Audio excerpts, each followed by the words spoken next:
पिछले महीने मैं और मेरी टीम डिस्कस कर रहे थे कुछ ऐसी एक्सरसाइजेज जो हमारे फोकस को, कंसंट्रेशन को, मेमोरी को इंप्रूव करेंगे। फिर हमने सोचा कि वीडियो बनाने से पहले हम सब एक एक एक्सरसाइज को एक महीने के लिए ट्राई करेंगे और जिस एक्सरसाइज से सबसे बढ़िया रिजल्ट आया, जो सबसे ज्यादा इफेक्टिव होगी, वो एक्सरसाइजेज आपके साथ शेयर करेंगे। सो इस वीडियो में मैं आपके साथ शेयर करने जा रहा हूं 3 ट्राइड एंड टेस्टेड एक्सरसाइजेज जो आपके फोकस को, आपकी कंसंट्रेशन को इंप्रूव करेंगी। और इन तीनों एक्सरसाइजेज की खास बात क्या है? खास बात यह है कि ये साइंटिफिक है, ये सिंपल है, ये कभी भी कर सकते हो और आप जितना टाइम चाहे उतना कर सकते हो। आपके पास कम टाइम है, कम टाइम के लिए कर लो, ज्यादा टाइम है, ज्यादा टाइम के लिए कर लो। जितना टाइम दोगे उतना फायदा लोगे। तो पहली एक्सरसाइज जो कि शेखर ने ट्राई करी, उसमें आपको करना क्या है, अपने लेफ्ट हैंड को इस तरह से बंद करके सिर्फ अंगूठे को बाहर निकालें। अब इस तरह से अपने राइट हैंड को बंद करके अपनी सबसे छोटी वाली उंगली को बाहर निकालें। अब शुरू होता है खेल। अब आपको अपने लेफ्ट हैंड के अंगूठे को अंदर करना है और छोटी फिंगर को बाहर करना है। अब राइट हैंड की छोटी फिंगर को अंदर करना है और अंगूठे को बाहर निकालना है। अब एक बार फिर से आप लेफ्ट हैंड के थंब को निकालो और छोटी फिंगर को बंद करो। अब राइट हैंड का जो थंब है उसको अंदर करके बंद करके राइट हैंड की छोटी फिंगर को बाहर निकालो। अब सवाल आता है कि इस एक्सरसाइज को करने से होगा क्या? होता क्या है, जब आप इस एक्सरसाइज को करते हो तो आपका दिमाग तेजी से चलना शुरू हो जाता है, क्योंकि आप एक तालमेल बनाने की कोशिश कर रहे हो, आप एक कोऑर्डिनेशन बनाने की कोशिश करते हो। जैसे आप अपनी स्पीड इंक्रीज करते हो, उसको अडेप्ट करते हो, आपका ब्रेन पैटर्न्स फॉर्म करता है कैसे इस चीज को तेजी से करना है, कैसे कंफ्यूजन अवॉइड किए बिना ये कोऑर्डिनेशन करेक्ट करनी है। इस सब प्रोसेस में आपके न्यूरल पाथवेज स्ट्रांग होते हैं, मजबूत होते हैं, जिसकी वजह से आपका फोकस, आपकी कंसंट्रेशन इंप्रूव होती है। जैसे एक चाकू की धार तेज होती है, इस एक्सरसाइज से आप अपने ब्रेन की धार, मेमोरी, फोकस, कंसंट्रेशन इंप्रूव करते हो।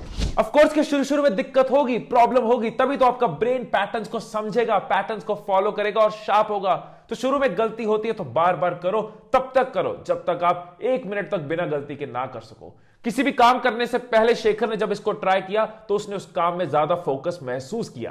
अब आते हैं अपनी दूसरी एक्सरसाइज पे। ये घड़ी जो मैं लेफ्ट हैंड में पहनता हूं, पिछले 1 महीने में मैंने कई दिन राइट हैंड में पहनी है। मैं कॉफी हमेशा राइट हैंड से पीता हूं, लेकिन पिछले 1 महीने में कई दिनों में मैंने कॉफी लेफ्ट हैंड से पी है। ये मैं आपको क्यों कह रहा हूं, आप भी ट्राई करो। अपने मोबाइल अगर जनरली राइट हैंड में पकड़ा हुआ है इस टाइम पे, तो लेफ्ट हैंड में पकड़ो, अगर लेफ्ट में पकड़ा है तो राइट में पकड़ो। जो काम आप राइट हैंड से करते हो कुछ दिन लेफ्ट हैंड से करके देखो। सुबह उठ के ब्रश करते हो राइट हैंड से, लेफ्ट हैंड से करके देखो। चाय पीते हो राइट हैंड से, लेफ्ट हैंड से करके देखो। हैंकी अगर लेफ्ट पॉकेट में रखते हो तो राइट में रखो। घड़ी अगर राइट में डालते हो तो लेफ्ट में डालो। ये क्यों करना है रिवर्स? आपने घर में कई बार देखा होगा कि हमारी मम्मी जो बचा हुआ खाना है उसको फेंकने की जगह उसका कुछ इंटरेस्टिंग बना के यूज कर लेती है। वो ऐसा क्यों करती है? ये एक स्मार्ट तरीका है रिसोर्सेज की मैक्सिमम यूज करने का। जब अपने राइट हैंड वाले काम आप अचानक लेफ्ट हैंड से करना शुरू कर देते हो तो ब्रेन का वो एरिया जो एक्टिवेटेड नहीं है, जो अलर्ट नहीं है, वो अलर्ट हो जाता है, क्योंकि उसको एक आदत है राइट हैंड से चीजें चलती रहेंगी। अचानक पैटर्न टूटते हैं, अचानक कंडीशनिंग टूटती है, तो ब्रेन के वो एरियाज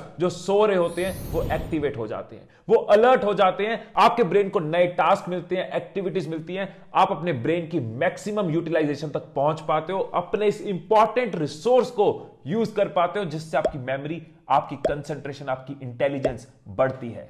बहुत लोग जो इस चीज की प्रैक्टिस करते हैं ना, वो कुछ कुछ दिन बाद बदलते रहते हैं। जैसे कुछ दिन हैंकी राइट हैंड में रखा, राइट पॉकेट में रखा, जैसे ही माइंड को आदत पड़ी बदल दिया लेफ्ट पॉकेट में। कुछ दिन घड़ी लेफ्ट में लगाई, जैसे माइंड को आदत पड़ी घड़ी राइट हैंड में। आप भी ट्राई करो ना।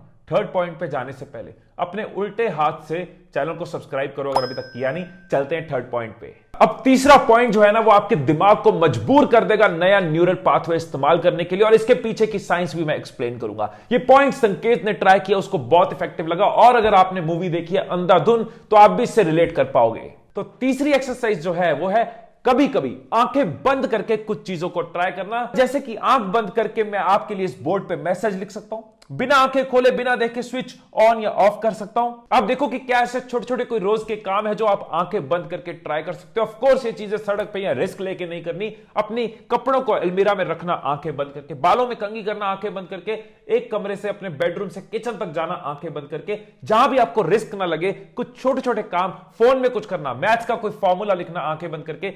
संकेत का ये एक्सपीरियंस था कि जब भी उसका माइंड थोड़ा लेजी हो रहा था, थोड़ा डल हो रहा था, उसने इस चीज को ट्राई किया, उसने रियलाइज किया कि उसका माइंड अलर्ट है, एक्टिव है। इसके पीछे साइंस है, इसके पीछे रीजन है।